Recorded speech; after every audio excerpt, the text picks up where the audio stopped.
I watched my sister's face drain of color as Mrs. Chen called my name, and only my name, to the front of the class. Her fingers clutched the edges of her desk so hard her knuckles went white, and I could see the exact moment panic seized her throat.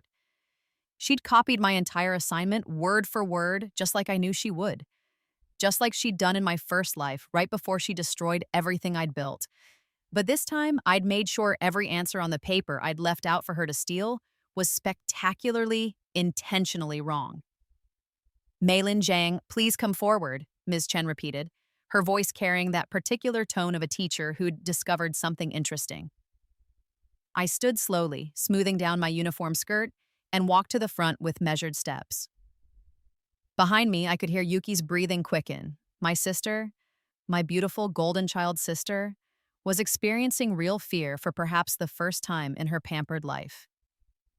Mrs. Chen held up two papers. Class, we have an unusual situation today. These two assignments are identical. Every single word, every punctuation mark, even the same unusual phrasing in question 7. Her eyes swept the classroom before landing on me. But only one of you attended my optional Sunday study session where I specifically mentioned that question 7 was a trick question designed to catch students who weren't paying attention to the underlying concepts. The classroom erupted in whispers. Meilin, Mrs. Chen continued, you weren't at that study session. Yet your original assignment, the one you submitted digitally at 11 p.m. last night, had the correct analysis. Would you care to explain? I kept my face carefully neutral, the perfect mask of a confused, innocent student. I worked from the textbook and my class notes, Mrs. Chen. I spent about 6 hours on it because I wanted to make sure I understood the concept fully. I see. Mrs. Chen's expression was unreadable. And the paper version you left on your desk at home? The one submitted this morning under your sister's name? Here it was, the moment I'd been orchestrating for 3 months, ever since I'd woken up in my 16-year-old body with the memories of my death still fresh in my mind. I'm not sure what you mean, Mrs. Chen, I said softly, letting just a hint of hurt creep into my voice. I only submitted one assignment. Yuki Zhang, come forward. Mrs. Chen's voice cut through the mounting chaos. I turned to watch my sister stand on shaking legs. In my previous life, Yuki had been my destruction. She'd copied my work throughout high school, leveraging my intelligence while our parents showered her with praise for her achievements. She'd stolen my scholarship essay, submitted it as her own, and when I'd tried to prove it was mine, our mother had slapped me across the face and called me a jealous liar. Yuki had gone to Beijing University on my words, my dreams, my future, while I'd been forced to attend a local community college my reputation destroyed. But that wasn't even the worst of it. In my first life, I'd still managed to claw my way up. I'd worked 3 jobs, finished my degree, and started a small tech company with my girlfriend, Lynn.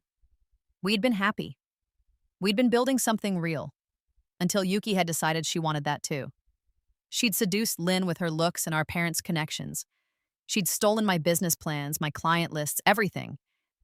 Then, when I'd confronted her at her engagement party, her engagement to my Lynn, she'd laughed in my face.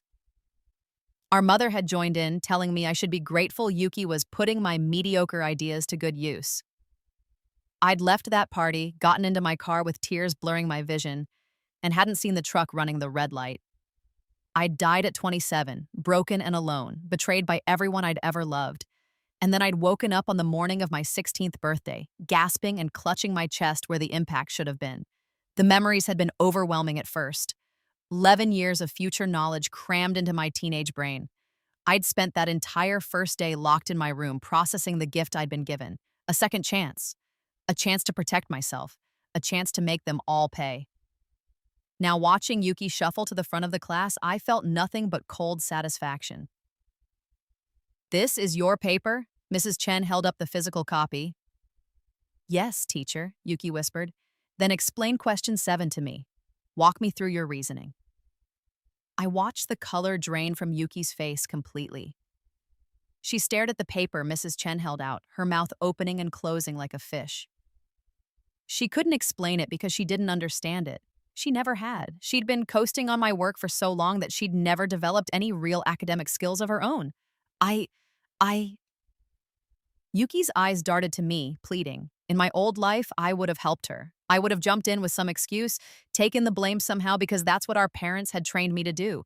Protect Yuki. Make things easy for Yuki. Sacrifice for Yuki. Not anymore. I'm waiting, Yuki, Mrs. Chen said firmly. I don't, I can't. Yuki's voice broke. Because you didn't write it, Mrs. Chen stated flatly. You copied it from your sister's draft, didn't you? The classroom exploded with chatter. I heard my name repeated in whispers, heard the shock and scandal spreading like wildfire. This was social death for Yuki at Haiyan Academy, the most prestigious private school in Shanghai. Academic integrity was everything here. Cheating was the ultimate sin. Mrs. Chen, Yuki started, but our teacher held up her hand. Save it. Both of you will report to Principal Wu's office immediately. Maylene, bring your laptop and your cloud drive login. We'll be examining the timestamps on your digital files. This was exactly what I'd planned for. Every draft, every research note, every iteration of that assignment existed in my cloud storage with perfect timestamps showing weeks of work. The paper I'd left out for Yuki to find, printed and sitting conveniently on my desk yesterday while I was at my weekend job, had been a honey trap, and she'd walked right into it. As we walked to the principal's office, Yuki grabbed my arm. May, please, she hissed. Tell them it was a misunderstanding. Tell them you gave me permission to. I pulled my arm away and looked at her with cold eyes. I gave you nothing, Yuki. Whatever you took without asking. Just like always. Her eyes widened. This wasn't the Maylin she knew, the pushover sister who absorbed all the abuse and asked for more. I could see her confusion, her fear, and underneath it all, the first glimmers of suspicion that something fundamental had changed. Let her wonder, let her panic. This was just the beginning. The meeting in Principal Wu's office lasted 2 hours. My digital trail was immaculate. Mrs. Chen had taught me well in my first life about maintaining proper documentation, though she'd done it when investigating my scholarship essay theft, trying to prove I'd been the plagiarist instead of Yuki. Back then, I hadn't kept good records. This time, I'd made sure every piece of evidence was ironclad. The timestamps are conclusive, Principal Wu said, his face grave as he reviewed my laptop screen. Maylene has been working on this assignment for 3 weeks. The digital submission at 11 p.m. last night matches her writing style from previous assignments. The paper copy submitted this morning under Yuki's name is a printed version of an earlier draft, one that Maylene had saved but deliberately filled with errors.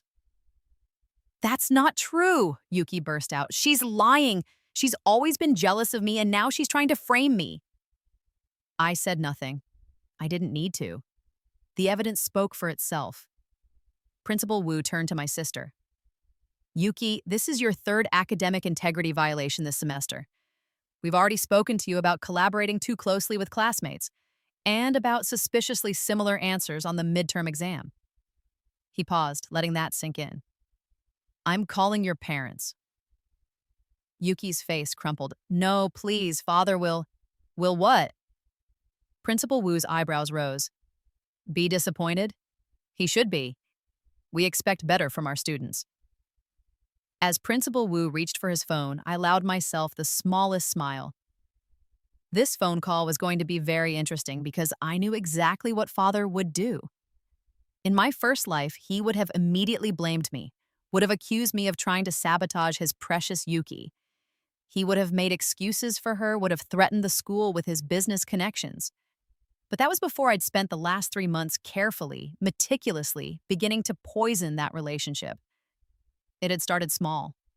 A few comments about Yuki's spending habits, her designer bags, her expensive shoes, all purchased with Father's credit card. Then some carefully orchestrated incidents where Yuki had failed to meet Father's expectations at business dinners, made worse by my convenient excellence at the same events. I'd been playing the long game, positioning myself as the reliable daughter, while letting Yuki's natural selfishness and laziness show through. The phone call was brief. Father's voice, even through the speaker, was cold and sharp. Put her on. Principal Wu handed the phone to Yuki, and I watched my sister's face as Father tore into her. No excuses, no defense, just cold, brutal disappointment. When she tried to blame me, Father cut her off. Enough. You've embarrassed the family name. You'll accept whatever punishment the school deems appropriate, and then we'll discuss your future at home. The call ended. Yuki was crying now, mascara running down her cheeks, her carefully maintained beauty cracking like a porcelain mask. Principal Wu delivered the verdict. 1 week suspension, a 0 on the assignment, mandatory academic probation, and a note on her permanent record. For someone like Yuki, whose entire identity was wrapped up in being perfect, being the golden child, this was devastation. Maylene, Principal Wu said, turning to me with something like sympathy in his eyes. I apologize that you had to go through this. It's clear you've been dealing with this situation for some time. Your handling of it, maintaining your own work, documenting everything, shows remarkable maturity. I bowed my head, the picture of humble grace. Thank you, Principal Wu. I just want to focus on my studies. I have no doubt you will excel. You're dismissed. I gathered my things and left, walking past Yuki without a word. Behind me, I could hear her sobbing, begging Principal Wu for another chance. I felt nothing. She'd cried in my first life, too, after she'd stolen Lin, after she'd destroyed my company. She'd cried and called them tears of joy, celebrating her victory over her pathetic, useless sister. The news spread through Haiyan Academy like wildfire. By the time I got back to class for the afternoon session, everyone knew.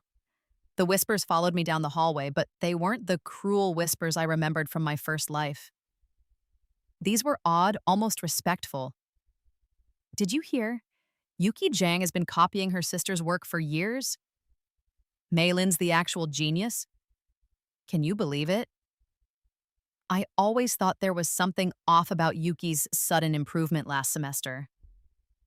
My phone buzzed with messages from classmates I'd barely spoken to before, offering sympathy and support. I responded politely to some, ignored others. I was building social capital, yes, but carefully. I couldn't appear too eager, too calculating. At lunch, something unprecedented happened. Lin Wei sat down across from me in the cafeteria. My heart stopped. Lin looked exactly as I remembered from when we'd first met. Sharp, intelligent eyes, short hair styled into an undercut and androgynous beauty that had taken my breath away. In my first life, we'd met at university. But here at Haiyan Academy, in this accelerated timeline, Lin was a year ahead of me, a brilliant senior who I'd admired from afar for 3 months. Meilin Zhang? Lin asked, even though she clearly knew who I was. I managed a nod, not trusting my voice.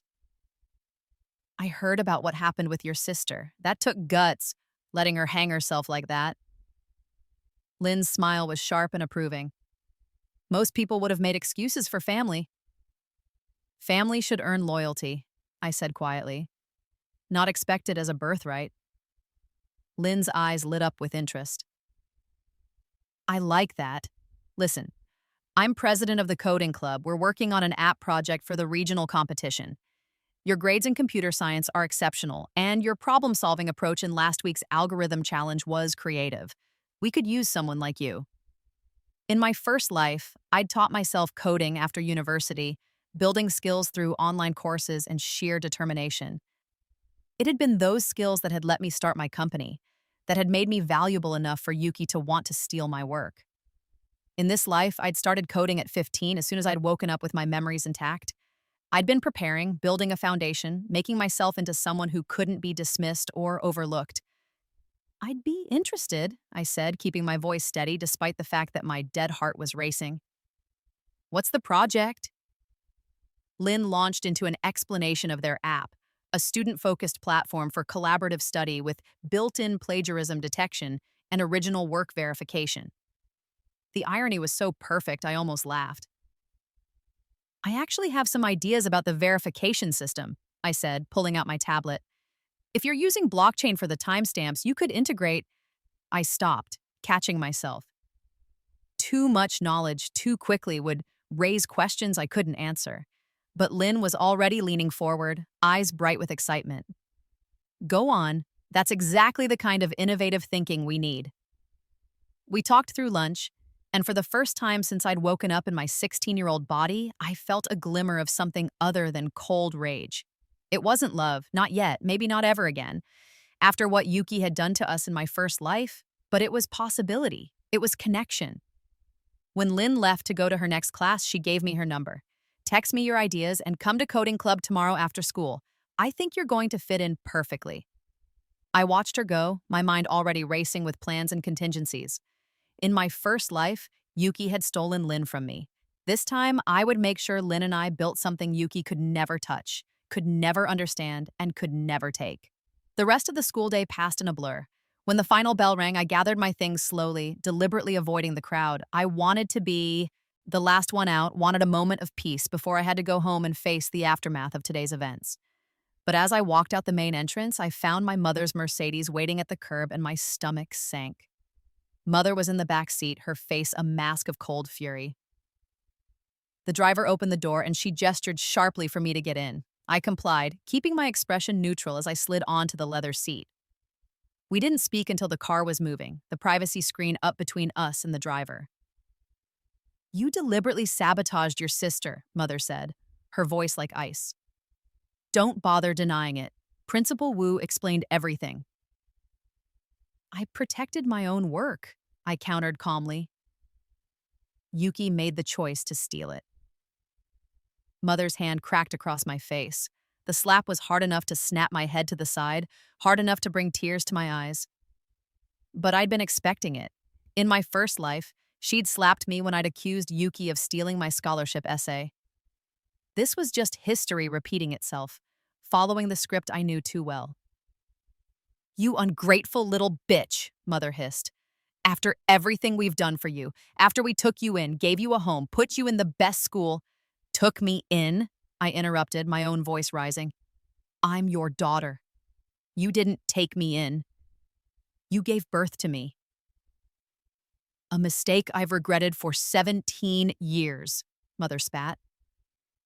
You were supposed to be the son. Instead, we got you. Weak, plain, mediocre. And then Yuki came along, perfect and beautiful, and you've been jealous of her ever since. The words should have hurt. In my first life, they had destroyed me. But now, with the knowledge of how this woman had celebrated my death, how she'd told people at my funeral that it was for the best, that I'd died before causing more trouble for the family, I felt nothing but contempt. Believe what you want, Mother, I said coldly. The evidence is clear. Yuki cheated. She got caught. That's not my fault. Everything is your fault, Mother snarled. You've always been a burden, always causing problems. If you had just given Yuki your work properly, this wouldn't have happened. If I had given her my work, I would be the one accused of cheating, I pointed out. Collaboration is still against the rules. Mother's eyes narrowed. You've changed. You're not usually this defiant. I met her gaze steadily. Maybe I'm tired of being treated like I'm worth less than Yuki just because I don't fit your aesthetic preferences. You're grounded, Mother snapped. 2 months, no phone, no computer, no after-school activities. You'll come straight home every day and think about what you've done to your sister. I'd expected this too. It was the same punishment I'd received in my first life. But this time, I had a contingency plan.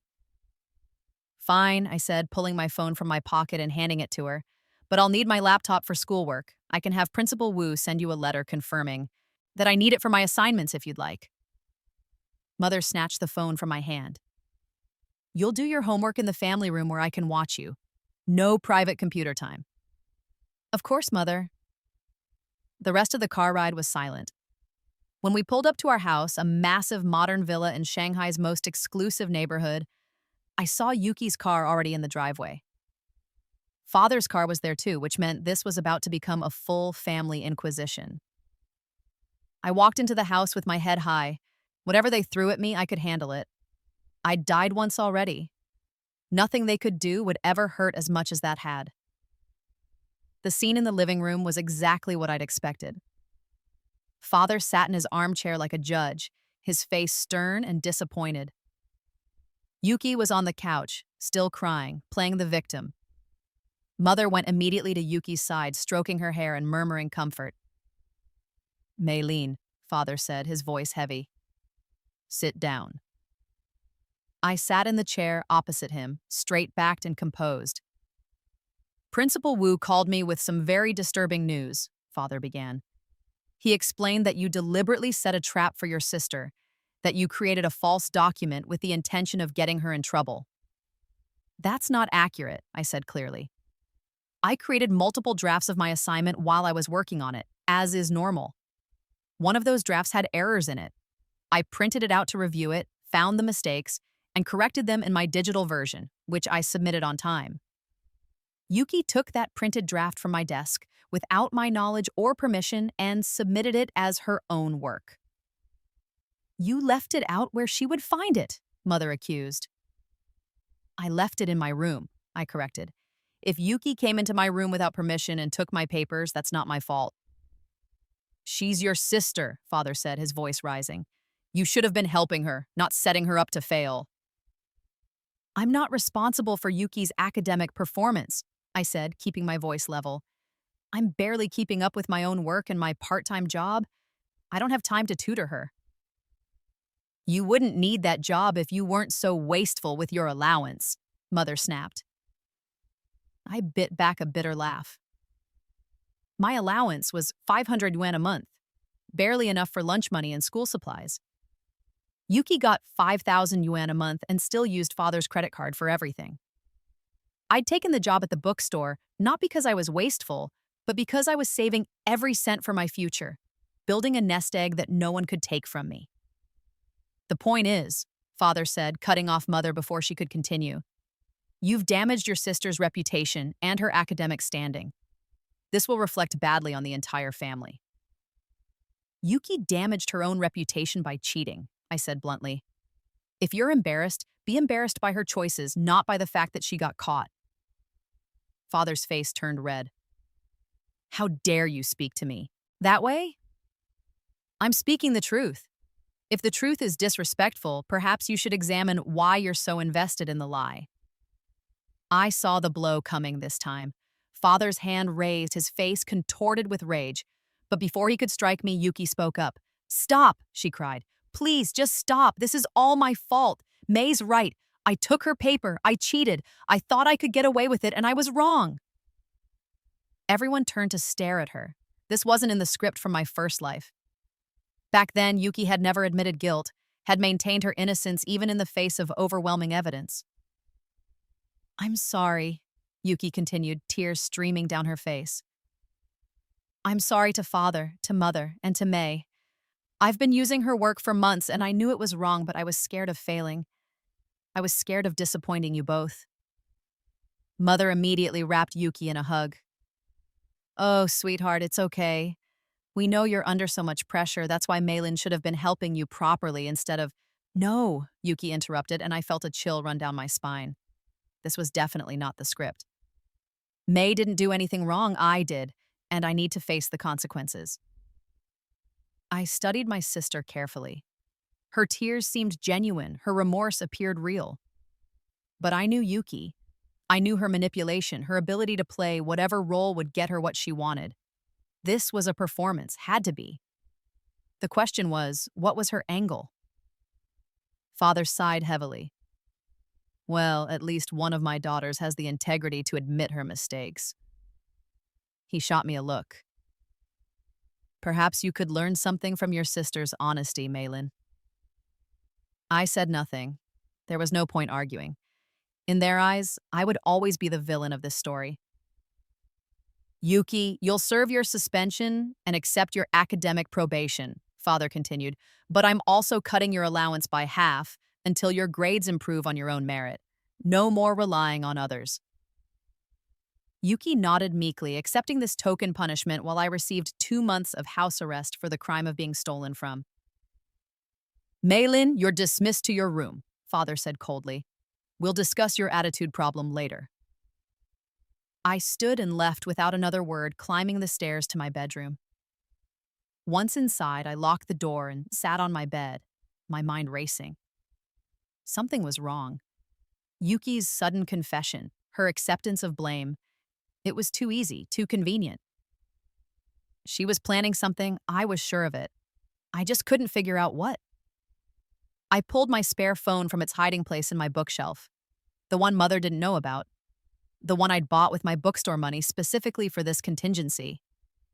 I had 3 phones total, actually. One I'd just surrendered to Mother, one spare in my school locker, and this one in my room. I'd learned in my first life to always have backups, to never be completely cut off. I texted Lynn, grounded for 2 months, still want to work. On the coding project, can we communicate via school email? Her response came quickly. That sucks. Yeah, school email works. I'll send you the project files tomorrow. We meet Wednesdays and Fridays after school. Can you make it? I thought about my grounding, about Mother's restrictions. But she'd said after-school activities were banned, not mandatory academic club meetings. There was a loophole there. I'll have to check, but probably. It's an academic club, so I might be able to argue it's school required. Fight for it. We need you on this team. Those 4 words, "we need you," sent a warmth through my chest that I hadn't felt in a long time. To be wanted, to be valued for my skills and not just as Yuki's inferior shadow was intoxicating. I spent the evening doing homework in my room, listening to the sounds of the house. Yuki's door was closed, her music playing softly. I could hear Mother in the kitchen, talking on the phone to one of her society friends, no doubt spinning the story to make Yuki look sympathetic and me look like the jealous villain. Around 10 p.m., there was a soft knock on my door. "May, it's me. Can I come in?" Yuki. Every instinct screamed at me not to open that door, but I needed to know what she was planning, needed to understand this new strategy of hers. I opened the door a crack. Yuki stood there in her silk pajamas, her face freshly washed and vulnerable without makeup. She looked young, innocent, nothing like the calculating woman who had stolen my life. "What do you want?" I asked. "To talk, please, just 5 minutes." Against my better judgment, I let her in. She sat on my bed and I remained standing by the door, ready to escape if necessary. "I meant what I said downstairs," Yuki began. "I'm sorry. I know I've been using you, taking advantage of you. It wasn't right." "Why the sudden conscience?" I asked skeptically. Yuki fiddled with the hem of her pajama top. "I've been thinking about it for a while, actually. About how unfair Mother and Father are to you. How they always compare us, and I always come out ahead even when I don't deserve it." "And this bothered you before today?" "Yes," Yuki said, looking up at me with those innocent eyes. "But I was scared to say anything. Scared that if I rocked the boat, I'd lose their approval, too. But today, seeing you so brave, standing up for yourself even when everyone was against you, it made me realize I've been a coward." It was a good speech. It might have even been convincing if I didn't know exactly how this woman had laughed at my funeral, how she'd toasted to my death with champagne stolen from my own company. "Okay," I said neutrally. "Thank you for the apology." "I want to make it up to you," Yuki continued. I want to be a better sister. Maybe we could study together? I could actually learn from you properly instead of just copying." "I don't think that's a good idea," I said carefully. "You need to develop your own study, habits, and I need to focus on my own work." Yuki's face fell.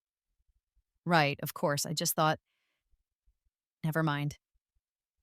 She stood up. "I really am sorry, May. I hope someday you can forgive me." She left, closing the door softly behind her. I stood there for a long moment, my mind churning. That had been a manipulation, I was certain of it. But I couldn't figure out the angle. What did Yuki gain from apologizing, from appearing remorseful? Unless she was trying to repair her image. She'd been publicly humiliated today, caught cheating in a way that couldn't be denied or explained away. Her reputation at Haiyan Academy was in tatters. But if she could position herself as the reformed cheater, the girl who learned her lesson and genuinely changed, she could salvage something from this disaster. And playing the role of the apologetic, changed sister would require me as a prop. She'd need me to visibly forgive her, to study with her, to help rehabilitate her image. That's what this was about. She was trying to co-opt my social capital, to rebuild herself through association with the wronged but gracious sister. I smiled coldly in the darkness of my room. Nice try, Yuki. But I wasn't playing that game. Over the next few days, the dynamics at home became clearer. Yuki was on her best behavior, being sweet and helpful, apologizing constantly. Mother and father ate it up, praising her growth and maturity. Meanwhile, I was still grounded, still being treated as the problem child who had caused this whole situation by not being a proper sister. At school, things were different. The story of Yuki's cheating had spread beyond Haiyan Academy, picked up by parent gossip networks, and even mentioned on a popular education forum. Our family name was being dragged through the mud, not because Yuki had cheated, but because of how spectacularly she'd been caught. I kept my head down and focused on my work. My teachers, at least, seemed to have a new respect for me. Mrs. Chen recommended me for an advanced placement program. My computer science teacher asked me to be a teaching assistant next semester. I was building a reputation as a serious student, someone with real talent, and it felt good. The coding club became my refuge. I'd successfully argued to Mother that it was an academic requirement, showing her the school's policy about senior project participation. She'd grudgingly allowed me to attend the Wednesday and Friday meetings, though she made sure the driver picked me up immediately afterward. Working with Lynn and the other club members was exhilarating. They were brilliant, creative, passionate about technology in a way that reminded me of my first life, of the company I'd built. But this time I was careful. I contributed ideas but held back on some of my more advanced knowledge. I was playing the role of talented junior, not experienced professional. Lynn was different from my first life. In the original timeline, we'd met as equals, both of us broken and struggling. This Lynn was confident, accomplished, heading to MIT in the fall. She was the president of multiple clubs, had a perfect GPA, and came from a wealthy family that actually supported her. Sometimes I caught her watching me with a curious expression, as if trying to figure me out. "You have the strangest approach to problem solving," she said one afternoon during a coding session. "It's like you see 3 steps ahead of everyone else." I shrugged. "I just think about the logical consequences of each choice." "No, it's more than that. You code like someone with years of experience. But you're only 16. I forced a laugh. "I've been teaching myself since I was 12. Lots of late nights with tutorials." Lynn leaned back in her chair, studying me. "You're interesting, Meilin Zhang. I can't quite figure you out." "Maybe I like being mysterious," I said lightly, trying to deflect. "Or maybe you're hiding something." Lynn's tone was teasing, but her eyes were serious. "Don't worry, I won't pry. Everyone deserves their secrets." The moment passed, but it left me unsettled. I needed to be more careful. Lynn was too smart, too observant. If anyone could unravel the truth about my rebirth, it would be her. Meanwhile, Yuki's suspension ended and she returned to school. The reception was mixed. Some students admired her honesty in admitting her mistake. Others whispered and pointed, making her the subject of gossip. She handled it with grace, I had to admit. She apologized to teachers, kept her head down, and actually appeared to be doing her own work, but I watched her, always watched her, and I noticed things others might have missed. The way she cultivated sympathy from the popular girls, positioning herself as the victim of family pressure. The way she subtly shifted blame onto our parents, onto the toxic expectations that had driven her to cheat. She was rewriting the narrative, and it was working. Within 2 weeks of her return, Yuki had transformed from cheater to survivor of family abuse. She'd given a tearful interview to the school newspaper about the pressure she'd been under, the impossible standards, the way she'd been pushed to succeed at any cost. She never mentioned me directly, but the implication was clear. Our parents favored me academically, and she'd been trying to compete with their golden child. It was a brilliant strategy. Infuriating, but brilliant. The article came out on a Friday, and by Monday morning, students I'd never spoken to were giving me strange looks. Some were sympathetic, but others seemed to view me with suspicion, as if I were somehow complicit in Yuki's abuse, as if my academic success had been weaponized by our parents against her. I wanted to scream. I wanted to tell them all the truth about who Yuki really was, about how she'd destroy them all without a second thought if it benefited her. But I couldn't. Not yet. I didn't have enough leverage, enough proof of her true nature beyond my own future memories. Don't let it get to you, Lynn said when she found me in the computer lab during lunch, staring at the newspaper article on the screen. Anyone with a brain can see through that victim act. Can they? I asked bitterly. Because it looks like she's successfully repositioned herself as the sympathetic character in this story. Lynn pulled up a chair and sat beside me. Okay, real talk. What's actually going on between you and your sister? I looked at her, at those intelligent eyes that saw too much, and made a decision. Not the whole truth, I couldn't risk that, but a version of it. Yuki has been taking credit for my work for years, I said quietly. This was just the first time I had enough evidence to prove it. Our parents have always favored her. She's beautiful, charming, everything they wanted in a daughter. I'm the spare, the backup, the one who's useful for doing Yuki's homework, but not worth acknowledging otherwise. That's fucked up, Lynn said bluntly. I laughed despite myself. Yeah, it is. So what are you going to do about it? What can I do? I'm 16, I'm financially dependent on them, and they'll never believe me over her. The best I can do is protect my own work and build my own reputation. Lynn was quiet for a moment, then said, You know, the coding club's app project is going to the regional competition in 2 months. If we win, and I think we will with your contributions, there's a 100,000 yuan prize and scholarship opportunities. That's real money, independence money. I looked at her sharply. You think we can win? I think with you on the team, we have a real shot. You've redesigned our entire verification system, you've optimized the user interface, and your blockchain integration is genius. The judges are going to eat it up. Hope flickered in my chest.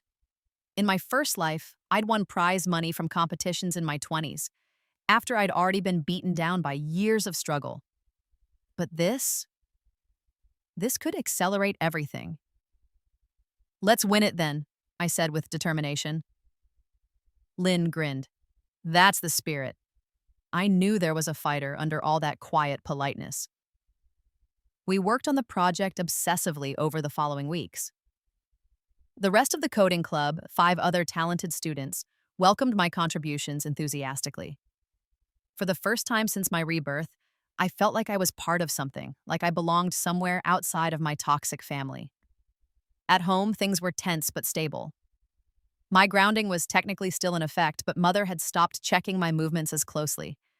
I think she'd grown bored of punishing me, especially since I wasn't giving her the satisfaction of complaining or begging for forgiveness. Yuki continued her campaign of reformed perfection. She studied diligently, actually studied, from what I could tell, and her grades were improving on her own merit, though not to the level they'd been when she was copying my work. She was sweet to me in front of our parents, always offering to help with chores or homework, playing the role of the good sister. I accepted her help when refusing would have looked suspicious, but I never let my guard down. I kept my real work locked on encrypted drives, used complex passwords, and never left anything valuable where she could access it. Then 6 weeks after the cheating incident, everything changed. I came home from a coding club meeting to find a strange car in our driveway, a vintage Rolls-Royce that looked like it belonged in a museum. The driver was standing beside it, and he watched me with interest as I approached the house. Miss Meilin Zhang? He asked. Yes? I'm Mr. Chen, driver for Mrs. Yang. She's inside speaking with your parents. She asked me to inform you that she wishes to speak with you when you arrive. Mrs. Yang. The name sent a shock through my system. Yang Mei Feng was my paternal grandmother, my father's mother. In my first life, I'd never met her. She'd cut off contact with father before I was born over some family dispute I'd never fully understood. I'd only learned of her existence after my death when I'd done some bitter research into my family history and discovered that she was a tech industry pioneer, one of the original investors in Chinese social media, worth billions. What was she doing here? I entered the house with my heart pounding. Voices came from the formal sitting room. Father's voice, angry and defensive. Mother's, high and nervous. And a third voice, female, cool and commanding. I paused in the doorway. The woman sitting in the center of the room was in her 70s, but looked a decade younger, her posture perfect, her designer dress understated but clearly expensive. She had father's sharp cheekbones and my eyes. "Ah," she said, looking up as I entered. "You must be Maylene?" I bowed respectfully. "Grandmother." "Don't call me that," father snapped. "This woman is not your grandmother. She forfeited that right 20 years ago." "I forfeited nothing," Ms. Yang said calmly. "You chose money and status over family, Jiang. I simply refused to enable your choices." She turned back to me. "Come here, child, let me look at you." I approached slowly, aware of father's glare, mother's anxiety, and Yuki's wide-eyed stare from the corner of the room. Mrs. Yang studied me with keen eyes, and I felt like she was seeing through all my layers, all my carefully constructed facades. "You have the Yang family look," she said finally. "I see it in your eyes, in the way you hold yourself. Tell me, Malin, do you know who I am?" "Yes, grandmother." I used the title deliberately, saw father's face go purple. "You're Yang Mei Feng, founder of Yang Technologies, venture capitalist and philanthropist." Her lips curved in a small smile. "Someone's done her homework." "Good. Intelligence and curiosity are family traits." She glanced at father. "Or they were before some of us sold out." "Why are you here?" father demanded. "After all these years of silence, why now?" "Because I read an interesting article about my granddaughter in the education section of the business news," Mrs. Yang replied. She pulled out a tablet and brought up Yuki's interview, about how she was driven to academic dishonesty by family pressure. It made me curious about what kind of family you'd built, Jiang. "That article was about Yuki," mother said quickly. "Not Maylene." "Yes, I noticed. But I'm a thorough researcher, so I dug deeper." Mrs. Yang swiped through her tablet. "I found the original incident report. I found the teacher testimonials. I found Maylin's academic record, straight A's since elementary school, advanced placement recommendations, glowing teacher reviews. And I found Yuki's record, mediocre grades suddenly improving 18 months ago, coinciding with when both girls started attending Haiyan Academy together." She looked up, her eyes sharp. "I know what it looks like when someone is taking credit for another person's work. I've seen it often enough in the business world. So I started asking questions, making calls. Do you know what I discovered?" The room was silent. "I discovered that Maylene has been working a part-time job for over a year to save money. I discovered that she receives 500 yuan a month in allowance while Yuki receives 5,000. I discovered that Maylene's room is half the size of Yuki's, that she doesn't have a car while Yuki has a BMW, that she wasn't included in the family vacation to Europe last summer." Mrs. Yang's voice was cold now. "I discovered, in short, that you're treating one granddaughter like a princess and the other like an indentured servant." "That's not true," mother protested weakly. "We treat both girls equally. Please don't insult my intelligence." Mrs. Yang cut her off. "I've also had investigators looking into your financial situation, Jiang. You're overextended. That company you're so proud of is drowning in debt. You've been living on credit and connections, hoping something will turn around." She smiled coldly. "I'm here to make you an offer." Father's face had gone pale. "What kind of offer?" "I'm offering to settle all your business debts, approximately 1 million yuan, in exchange for custody of Maylene." The room exploded. Mother was on her feet, shouting about how she'd never give up her daughter. Father was yelling about family rights and legal authority. Yuki was crying, though whether from genuine emotion or performance, I couldn't tell. And I stood there, frozen, as the world shifted beneath my feet. Custody, freedom, a grandmother who saw me, who valued me, who wanted me. "You can't do this," Father said desperately.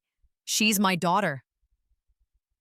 "Yes, and I'm giving you a choice," Mrs. Yang replied calmly. Let me take Malin. Give me legal guardianship, and I'll save your company, your house, your lifestyle. Or refuse and watch everything you've built collapse around you. I've made sure your creditors know about my interest. They're watching to see what you choose. If you refuse me, they'll call in their debts immediately. It was ruthless. It was manipulative. It was exactly the kind of corporate hardball I'd learned to play in my first life. And it was the most beautiful thing I'd ever witnessed. Maylene, father said, turning to me, tell her you want to stay with your family. I looked at him, this man who had never protected me, who had always chosen Yuki, who had let mother slap me and called it discipline. I looked at mother, who had told me my birth was a mistake. I looked at Yuki, who had stolen my life once and would do it again if given the chance. And I looked at grandmother Yang, this fierce woman who had done more for me in one afternoon than my parents had in 16 years. I want to go with grandmother, I said clearly. Mother gasped. Father's face contorted with rage, but Mrs. Yang just nodded as if she'd expected nothing less. You're making a mistake, father said, his voice shaking. I'm your father. I know what's best for you. No, I said, finding a strength I didn't know I had. You know what's best for you and for Yuki. You've never known what's best for me because you've never cared to find out. How dare you? Enough, Mrs. Yang interrupted. Jiang, do we have an agreement or not? Decide now. My lawyers are waiting with the paperwork. I watched father's face cycle through emotions, rage, desperation, calculation. I could see the moment when financial survival won out over paternal pride. Fine, he said finally, the word like poison in his mouth. Take her. Mrs. Yang smiled. Excellent. My lawyers will contact you tomorrow with the custody transfer documents and the debt settlement agreement. Maylin, go pack your things. We're leaving now. Now? Mother protested. You can't just take her now. I absolutely can. The preliminary paperwork is already filed. She's coming with me tonight, and the rest is just formality. I moved in a daze toward the stairs. This was happening. This was really happening. I was leaving this house, this family, this toxic environment that had destroyed me in my first life. As I packed, throwing clothes and books and my precious computers into suitcases, Yuki appeared in my doorway. You're really leaving, she said, and for once her tears looked genuine. You're really going to abandon me here. I stopped and looked at her. You'll be fine, Yuki. You'll be the only daughter now, the only focus of their attention. Isn't that what you always wanted? I never wanted to lose you, she said, and I almost believed her. I know I was terrible to you, but you're my sister. I do love you, May. No, you don't, I said quietly. You love what I could do for you. You love having someone to use, but you've never loved me. That's not true. It is, and deep down you know it, but don't worry, Yuki. You'll find someone else to exploit eventually. You always do. I zipped up my last suitcase and pushed past her. Downstairs, Mrs. Yang was waiting by the door, Mr. Chen already loading my things into the Rolls-Royce. Ready? Grandmother asked. I took one last look at the house where I'd grown up, at the family who had never valued me. I thought about my first life, about dying alone and broken with their mockery echoing in my ears. Yes, I said. I'm ready. We drove through Shanghai as the sun set, the city lights beginning to glow. Mrs. Yang's penthouse was in the historic French Concession, a beautiful Art Deco building that had been converted to luxury apartments. My new room was larger than my entire old bedroom had been. It had floor-to-ceiling windows overlooking the city, a massive desk with dual monitors already set up, and a private bathroom with a soaking tub. It was a teenager's dream room, and it was mine. I had my assistant do some research on what 16-year-old girls like, Ms. Yang said, watching my reaction. If anything isn't to your taste, we can change it.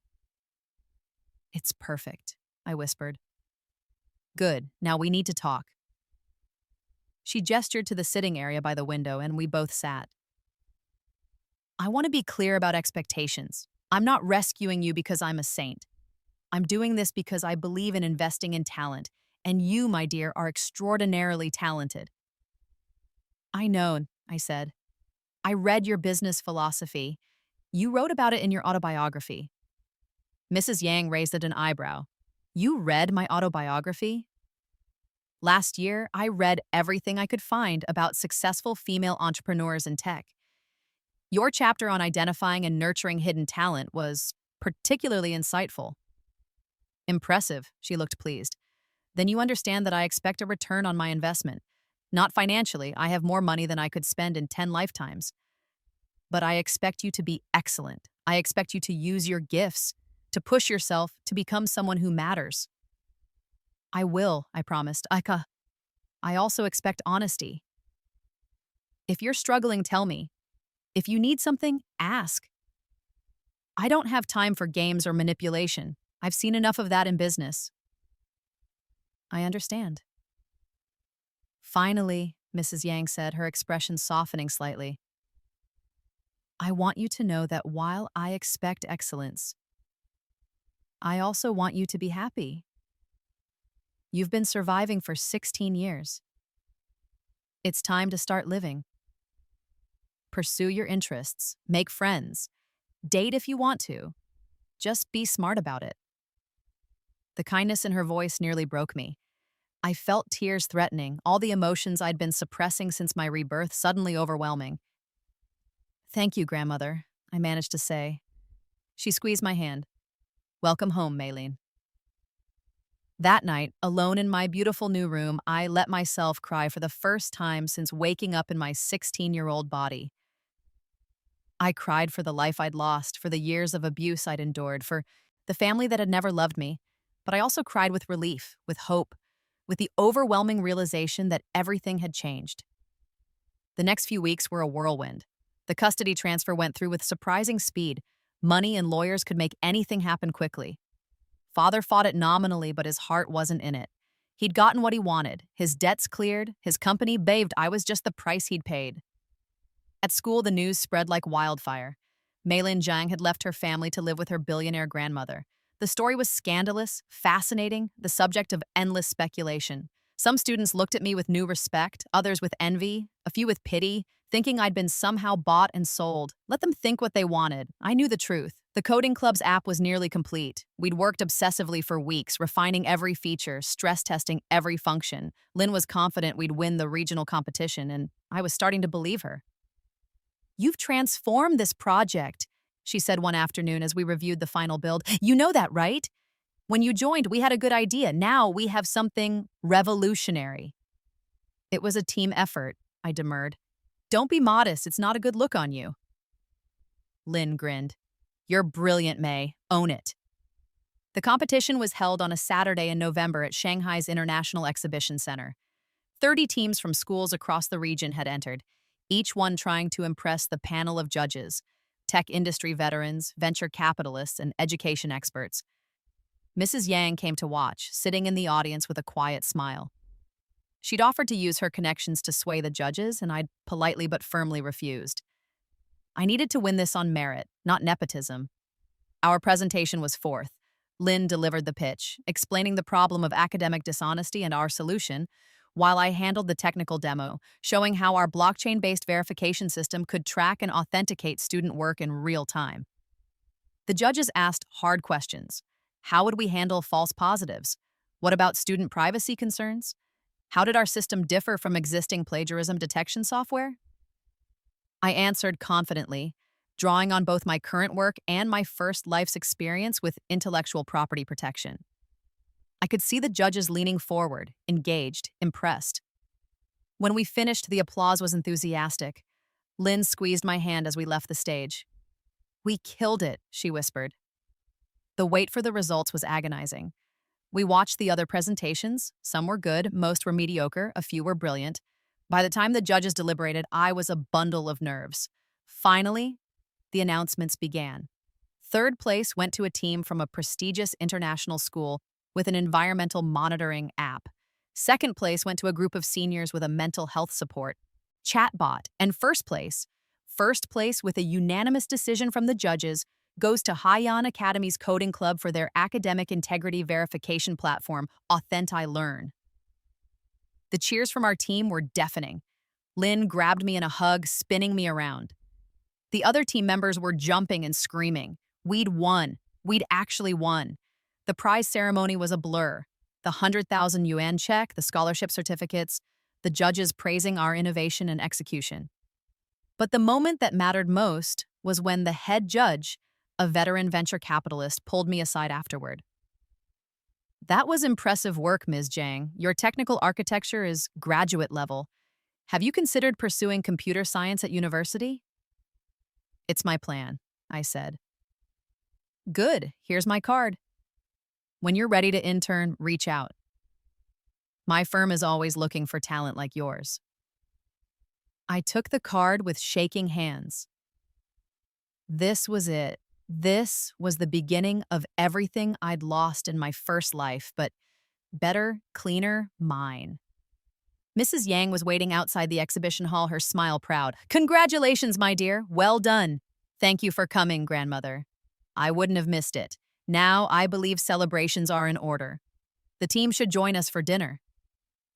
She'd reserved a private room at one of Shanghai's finest restaurants. The team was giddy with victory, talking over each other, planning how to split the prize money and what we'd do with the scholarship opportunities. Lynn sat next to me, our shoulders touching. This is just the beginning, she said quietly, for both of us. MIT for me and Beijing, or Tsinghua for you? Probably Tsinghua, I said. Computer science program there is excellent. We could stay in touch, collaborate on projects remotely, maybe even start a company together after graduation. My heart skipped. In my first life, Lynn and I had started a company together. It had been stolen from us, destroyed, but it had been ours. The idea of building something with her again, in this timeline, in this better version of our lives. I'd like that, I said. Lynn's smile was brilliant. It's a date then, 4 years from now, Zhang and Wei Technologies. Why do you get your name first? Because I'm older, and I thought of it first. We laughed, and for the first time since my rebirth, I felt genuinely happy. Not satisfied, not victorious, just purely, simply happy. The celebration was still going strong when my phone buzzed with a message. Unknown number. Congratulations on your win. I always knew you were the smart one. Yuki. I stared at the message, my good mood evaporating. How did she even get this number? I'd changed it after moving in with grandmother. A second message followed. I'm sorry for everything. I know you won't believe me, but I really am. You deserve to win. You deserve all good things. I deleted both messages without responding. Yuki was playing a new game, I was sure of it. But I couldn't figure out what it was, and that bothered me. Everything okay? Lynn asked, noticing my expression. Just family drama, I said, putting my phone away. Nothing important. But it nagged at me through the rest of the evening and into the following week. Yuki had sent me several more messages, all apologetic, all praising my accomplishments, all suspiciously kind. She'd also somehow gotten my school email and had sent a long letter talking about how she was in therapy, working on herself, trying to be a better person. It was a manipulation. It had to be. But I couldn't see the angle. Then 3 weeks after the competition, I came home from school to find Mrs. Yang in her study, her face serious. Sit down, Maylin. We need to talk. My stomach dropped. What's wrong? I received a very interesting phone call today from your mother. It seems Yuki has been having some difficulties. She's been struggling with depression, apparently brought on by guilt over her treatment of you. She's been self-harming. Your parents want to know if you'd be willing to meet with her, perhaps help her through this difficult time. Ice flooded my veins. She's lying. I suspected as much, Mrs. Yang said calmly. But I wanted to hear your perspective. Why do you think she's lying? Because Yuki doesn't feel guilt. She feels inconvenience. She's lost her academic slave, her parents are disappointed in her, and her social standing at school is damaged. She's not depressed, she's strategizing. And she's decided that playing the victim of mental health struggles will rebuild sympathy and give her a way to reconnect with me. That's a very cynical view of your sister. It's an accurate one, I said flatly. I know Yuki better than anyone. This is a trap. Mrs. Yang studied me for a long moment. You've become quite hard, Maylin. I wonder why that is. I met her gaze steadily. Because I've learned that being soft only gets you hurt. Fair enough. I'll inform your mother that you're not interested in meeting with Yuki at this time. If that changes, let me know. It won't change. But the campaign didn't stop. Yuki's messages continued, becoming more desperate, more emotional. She sent me voice messages where she was crying, begging me to talk to her. She sent emails detailing her therapy sessions, her diagnosis, her medication. She sent photos of her arms, showing thin red lines that could have been self-harm or could have been staged with makeup. I deleted everything without responding. But it was getting harder to ignore, especially as people at school started talking about poor Yuki Zhang, who was struggling so much with mental health issues because she missed her sister. Lynn cornered me in the computer lab one afternoon. Okay, what's really going on with your sister? The rumors are getting wild. I sighed. She's trying to manipulate me into meeting with her. Probably wants to rebuild a relationship so she can use me. Again. And if she's genuinely struggling? She's not. But if she is, Lynn pressed. Look, I'm not saying you owe her anything, but what if she actually does hurt herself and you could have prevented it? Then that's her choice, not my responsibility, I said coldly. Lynn looked at me with something like concern. May, I know you've been hurt, but you're starting to sound like you don't care about anyone. I care about people who deserve it. Yuki doesn't. Everyone deserves basic human compassion. Even people who destroy you, I shot back. Even people who steal from you and mock you and celebrate your failures? Yes, Lynn said quietly. Because if we become as cruel as the people who hurt us, then they've won. They've turned us into them. Her words hit me like a slap. I stared at her, at this person who I'd loved in my first life, who I was maybe starting to love in this one, and I saw the disappointment in her eyes. I'm not trying to judge you, Lynn continued. I'm just worried. You've been getting colder, more calculating. I understand why, but I don't want to see you lose yourself in revenge. I'm not seeking revenge, I said. But even as the words left my mouth, I knew they were a lie. Everything I'd done since waking up in my 16-year-old body had been about revenge, about making them pay, making them suffer, taking back everything they'd stolen from me. I'd been so focused on the endgame that I hadn't stopped to question whether I was becoming someone I even wanted to be. Just think about it, Lynn said, squeezing my shoulder before leaving. Think about who you want to be when all this is over. That night, I couldn't sleep. Lynn's words kept echoing in my head. Was I becoming the villain in my own story? Was I letting my past life's pain turn me into something cruel and hard? I thought about Yuki, about her messages, about the possibility, however small, that she was genuinely suffering. I thought about the fact that she was still just 17, still young enough to change, to grow, to become better. And then I thought about my funeral, about her laughter, about the champagne toast to my death. No, I wouldn't let compassion make me vulnerable again. I wouldn't let anyone convince me to trust Yuki, to give her another chance to destroy me. Lynn was wrong. Sometimes hardness wasn't cruelty, it was survival. I made my decision. I would ignore Yuki completely. No meetings, no messages, no contact. She would fade from my life, and I would focus on building my future. That was the kindest thing I could do for both of us, but fate, it seemed, had other plans. 2 days later, I was called to Principal Wu's office during lunch. When I arrived, I found Yuki there, along with our parents, a woman in a suit who introduced herself as a family therapist, and Mrs. Yang, who looked deeply displeased. What's going on? I demanded. Maylin, the therapist said gently, your parents and sister have requested a family mediation session. They believe that resolving some of the conflict between you and Yuki would be beneficial for everyone involved. I didn't agree to this, I said, looking at Mrs. Yang. Neither did I, she replied coolly. But your parents went to the school board and made it a condition of Yuki's continued enrollment. Principal Wu was obligated to comply. I felt ambushed, trapped. This was exactly the kind of manipulation I'd expected from them. I don't want to do this, I said clearly. Maylene, please, Yuki said, and I turned to look at her. She looked terrible, thin, pale, with dark circles under her eyes. Her beauty was still there, but it was faded, diminished. I just need to talk to you, just once, please. Maylene, father said, and I was shocked by how old he looked.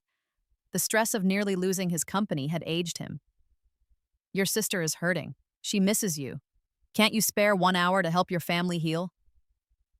I looked at Mother. She wouldn't meet my eyes, just stared at her hands in her lap.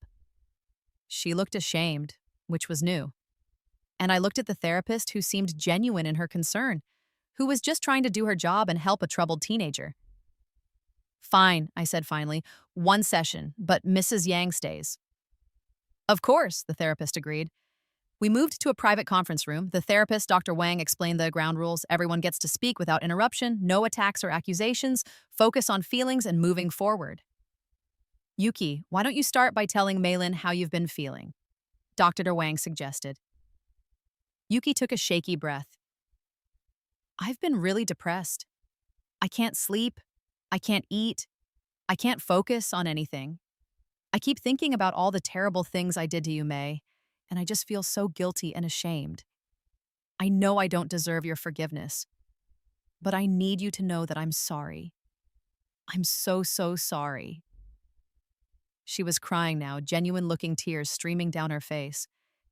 It was a powerful performance, if that's what it was. I've been in therapy for 6 weeks, Yuki continued, working on understanding why I treated you the way I did. Dr. Wang says I was acting out because of my own insecurities. Because I was afraid I could never be as smart as you, so I tried to steal your intelligence instead of developing my own. That's right, Dr. Wang confirmed. Yuki has been doing excellent work in our sessions, really digging deep into her behavior patterns and motivations. I said nothing. I just watched Yuki, looking for the crack in the mask, the tell that would reveal this as the manipulation I knew it had to be. Your turn, Maylin, Dr. Wang said gently. How does it make you feel to hear Yuki's apology?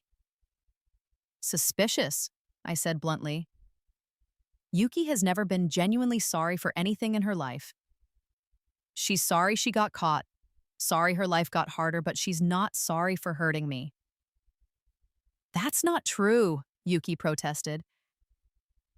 Dr. Wang held up a hand. Let Maylin finish. Remember, no interruptions. I turned to face Yuki directly.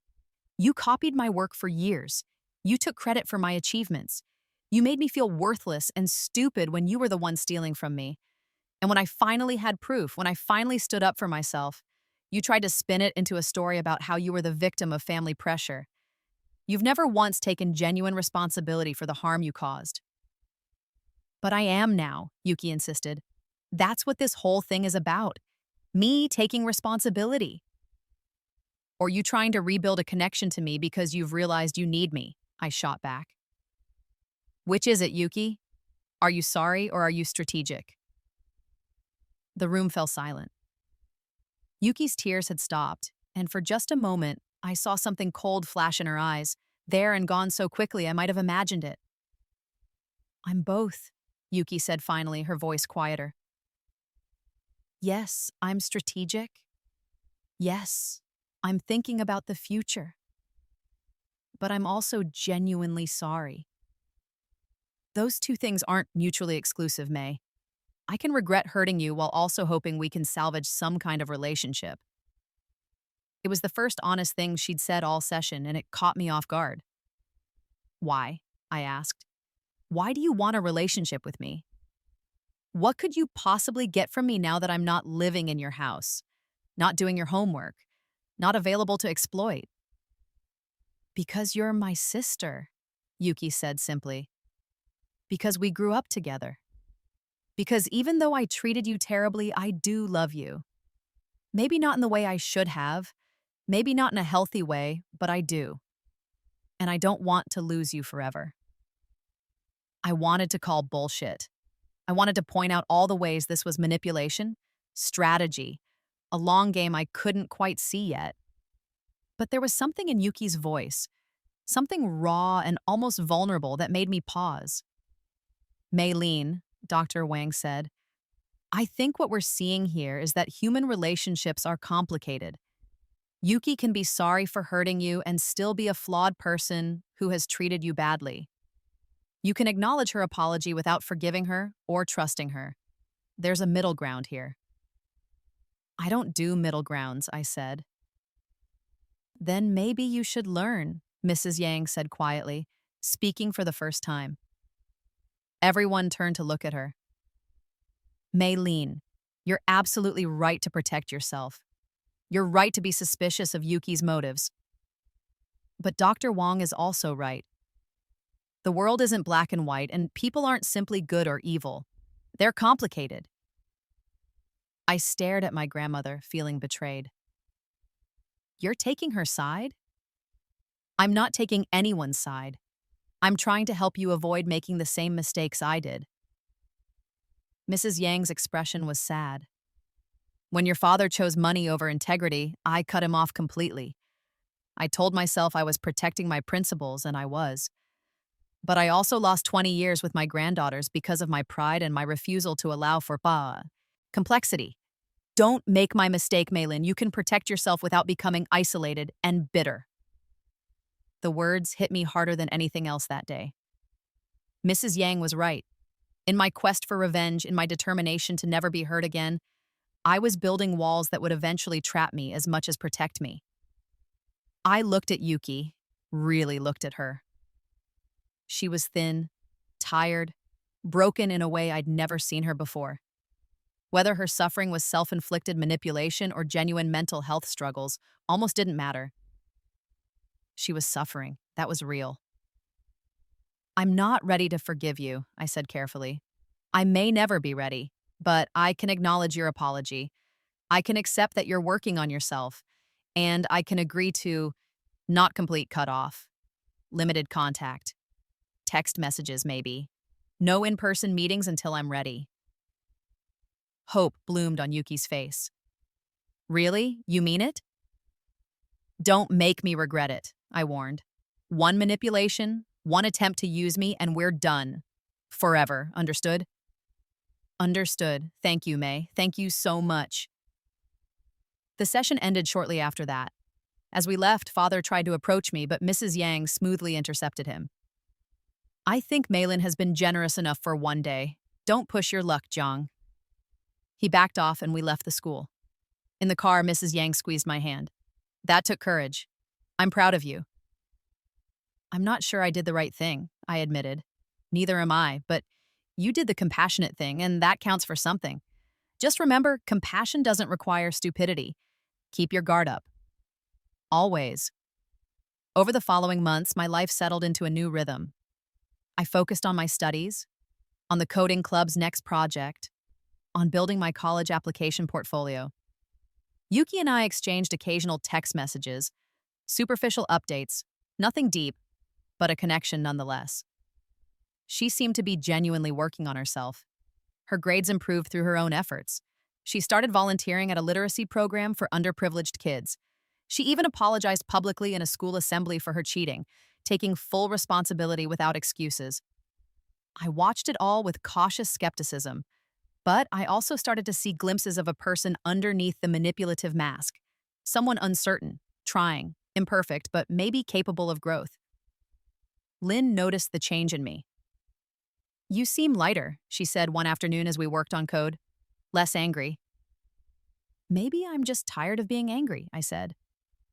Good. Anger is exhausting. Lynn looked at me with warmth in her eyes. You know, I've been thinking. When I go to MIT and you go to Tsinghua, we're going to be on opposite sides of the world, but that doesn't mean we can't stay close. Long-distance collaboration, I suggested. I was thinking more like long-distance relationship, Lynn said, and my heart stopped. If you're interested. I stared at her, at this brilliant, beautiful person who, in another life, I'd loved and lost. I'm interested, I managed to say. Lynn's smile was radiant. Good, because I've been wanting to kiss you for months now. Then what are you waiting for?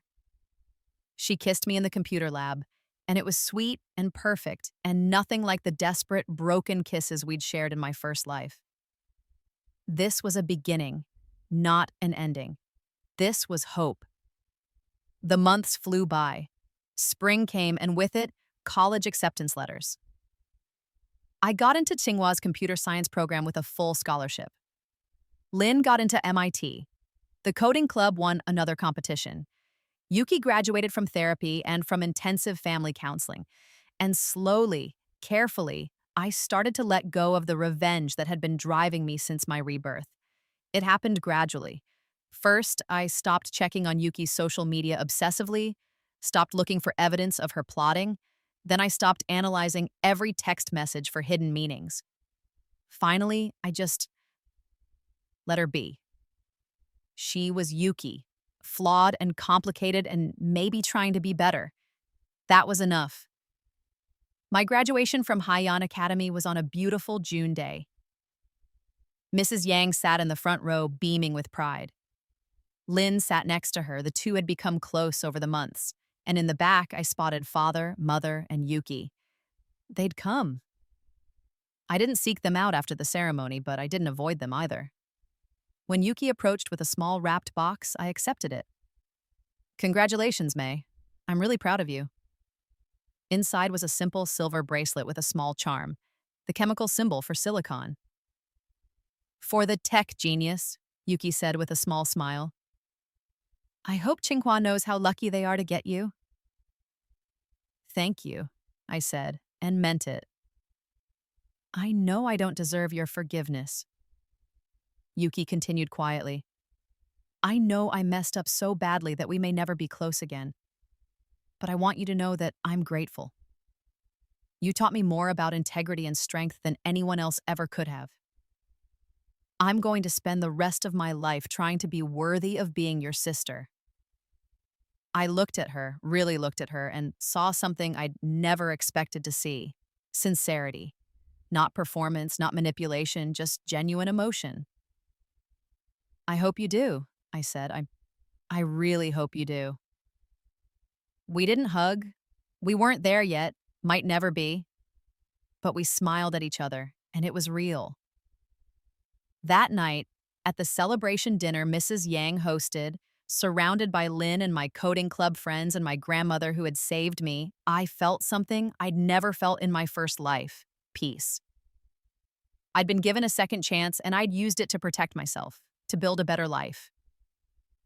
But I'd also learned that revenge alone wasn't enough, that becoming hard and bitter would have been its own kind of death. I'd learned that justice and compassion could coexist, that protecting yourself didn't require destroying others, that forgiveness wasn't weakness, it was freedom.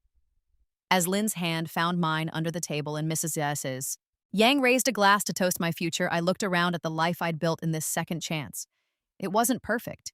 It was complicated and messy and still carried scars from my first life. But it was mine.